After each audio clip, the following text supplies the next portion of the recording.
Hi, this is Tony Zaldua from Budget Bicycles in Los Angeles, and I'm here to explain the best mountain bike tires for the city. Okay, so we have four tires here that I've chosen to explain.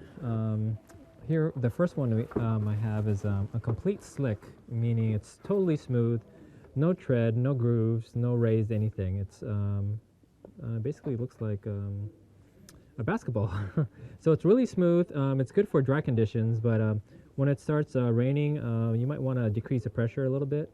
And if you don't want to have two tires, it's good to have tread, meaning grooves in the tires. These all have grooves. And if you look really close here, we have two tires that have two different widths. And if you wanted to actually go faster on the streets, you would choose a narrower tire. So narrow equals faster, and wider equals a little bit slower, but wider equals a little bit more comfortable.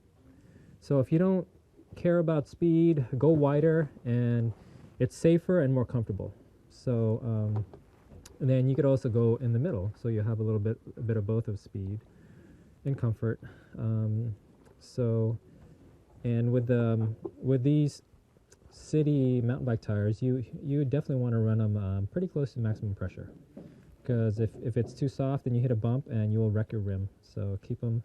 Read the sidewall of the tire, and usually it'll tell you what the the pressure is, and it'll say the minimum and the maximum, and try to keep it at maximum pressure. In closing, we have four tires here.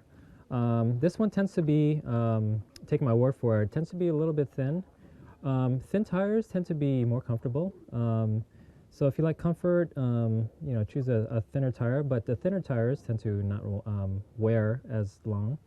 So if you get a thicker tire, this is a little bit thicker, you'll get a longer wearing tire, but you'll feel the bumps and the contours of the road a little bit more.